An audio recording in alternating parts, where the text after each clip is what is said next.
CTV News with Angela Mackenzie. Good evening. Thank you for joining us. We had beautiful weather today, and Montreal's public markets were full of crowds. It's the biggest weekend of the season for florists and garden centers, but soaring fuel costs are taking a big bite out of their profits. Matt Gilmore reports.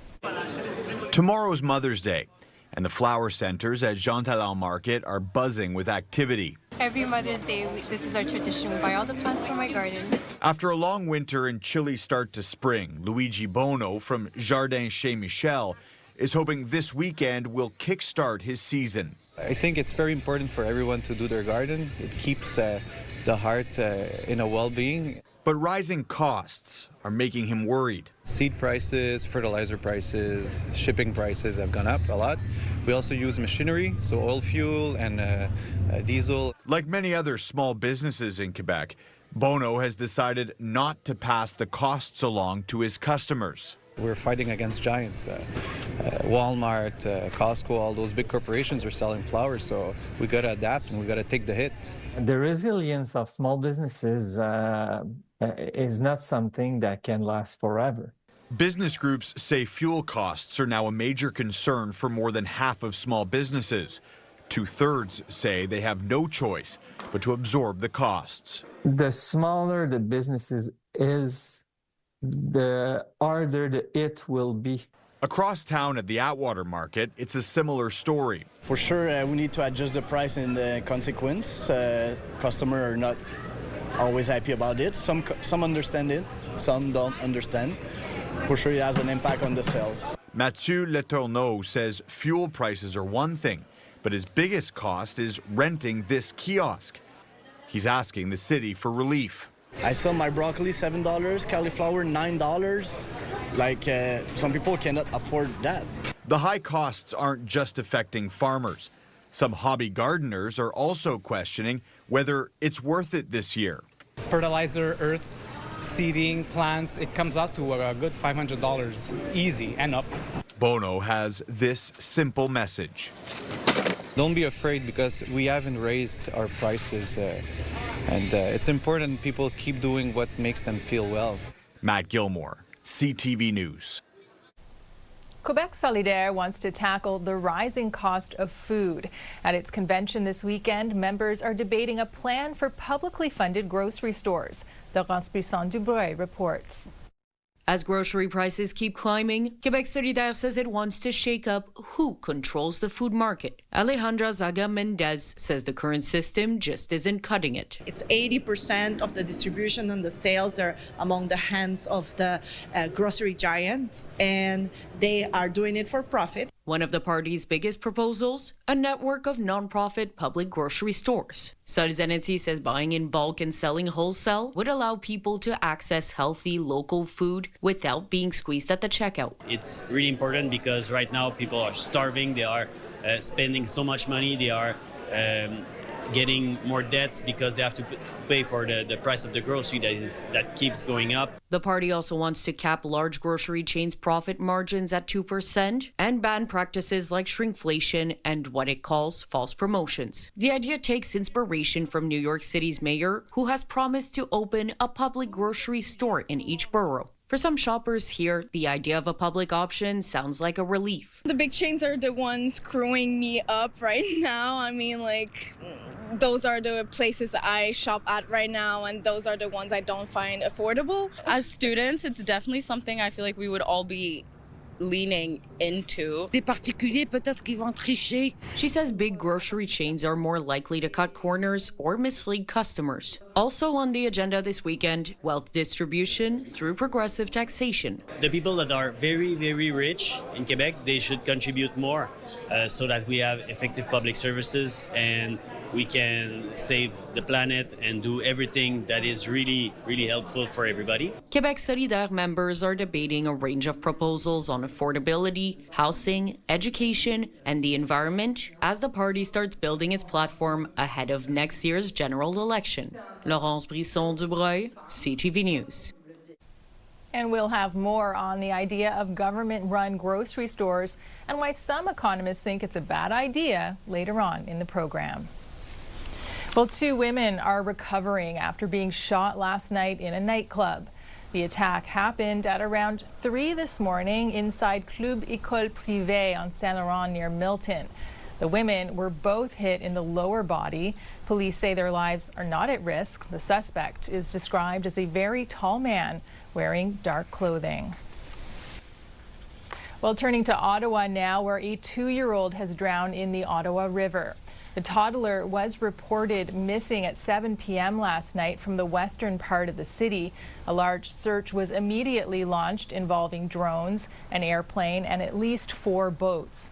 The toddler was spotted in the water about 40 minutes later. Their death was confirmed in hospital. Ottawa's homicide and child abuse units are now investigating. Well, the pilot project for digital medical records officially launched this morning in Montreal North and the Morrissey. Officials say there were very few bugs when it went online at 4 a.m., although some people had some problems with connection and access. The system, called the DSN, is meant to replace faxes, paper forms, and manual scanning.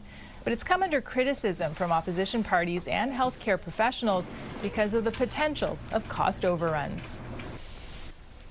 Well, you may not know her, but you've likely seen her work. Lisa Lee is a Montreal public relations executive who's worked on everything from Osheaga to Just for Laughs and Disney on Ice.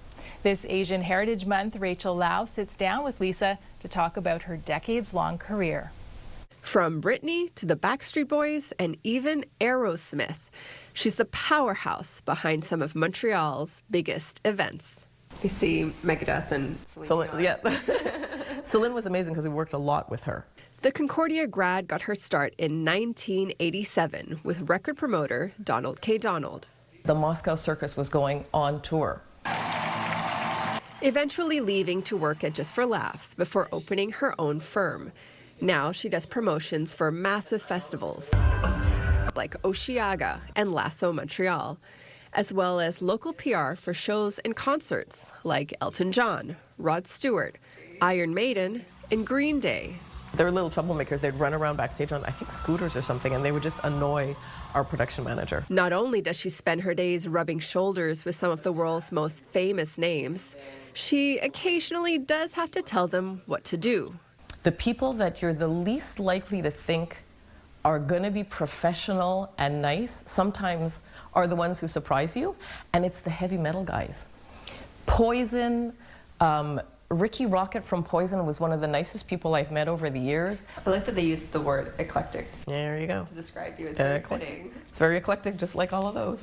In a way, Lisa says she's always been Montreal's PR woman. What I chose as a career chose me. I didn't realize it till I got into it and I started talking to people, and I realized that in high school I used to do things like the yearbook, the newspaper, the winter carnival. It's a dream career she says her parents always encouraged. I was lucky because my parents let me do what I wanted to do. Yes. And they were okay with that. 15-year-old Lisa would have never believed that I got to meet a lot of people whose music I adore and love and people I idolize. She admits it's the chaos before the shows that makes all the memories worth it. You're literally running, and then someone says, doors open in an hour, so now it's like, clear the road, clear everything, get the golf carts out of the way. The Lisa Lee Group isn't just about flashy events and big names. It also works hard to give back to local charities, including the Welcome Hall Mission. That's one thing I have to say that's been fun, is to get to do all these different things so that every day is not the same as the day before. Looking back, Lisa says she has just one word to describe her life: lucky. We got to see so much. We got to work with so many people behind the scenes and see things being created. Lisa admits there may be some more life-saving careers out there, but says there's nothing more life-changing than an experience. We're not saving lives. We're not brain surgeons, but we are kind of saving souls. Rachel Lau, CTV News. Coming up, are public grocery stores actually feasible? As we heard earlier, Quebec Solidaire is debating the idea of publicly run grocery stores as a solution to rising food prices. It's an idea Toronto and the leader of the NDP have floated about, and the mayor of New York City has promised one in every borough. Joining me now is Gabriel Giguère with the Montreal Economic Institute. Nice to see you, Gabriel. Hi, it's a pleasure. So first, what exactly are public grocery stores? Well, basically, we could see the state subsidizing heavily one grocery. It can also be public servant that work in the grocery store. So we'll see how form it will be in the proposition. But what we can see is something that could be very costly for taxpayer because you need to subsidize it. And there is the pretension where the public grocery stores can do as good as the private groceries, which might be difficult because the reality is that that market is living basically through very, very thin margin. We're talking about 3 to 5%. And so it might be very difficult, and we'll see. Why do you think they're having such a moment right now?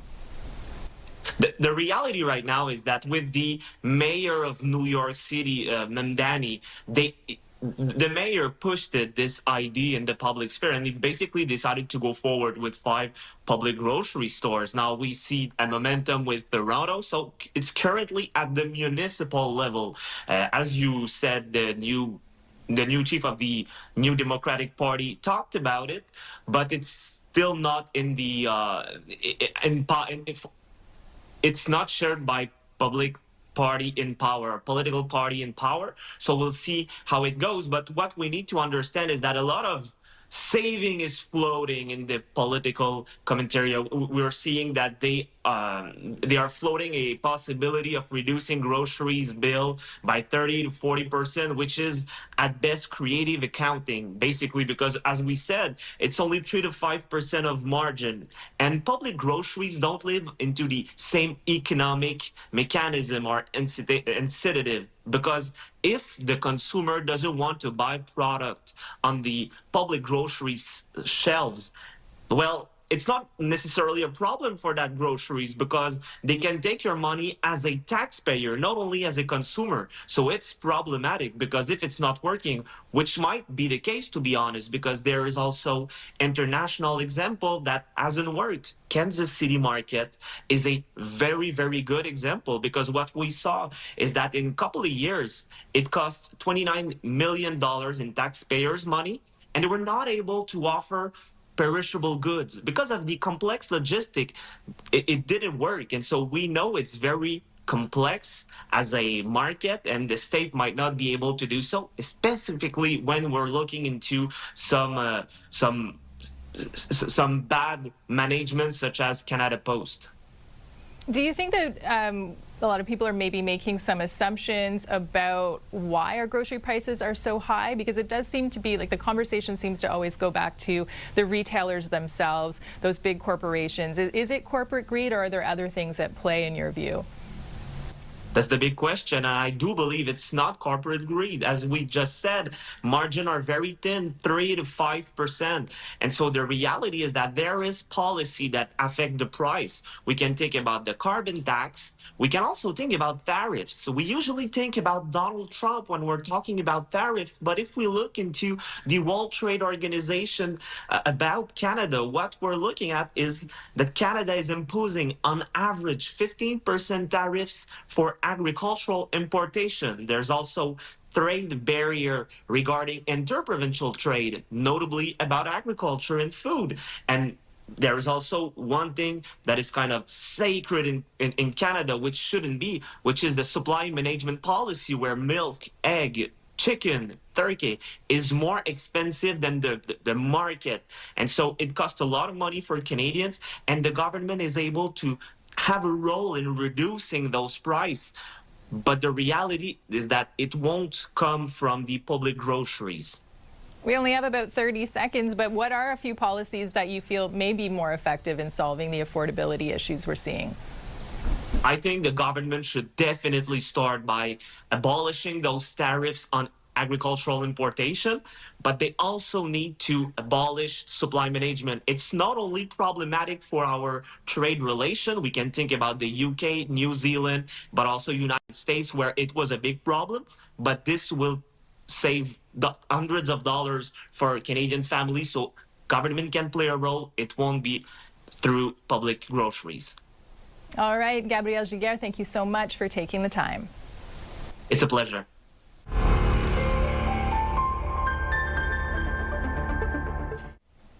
Time now for In Case You Missed It.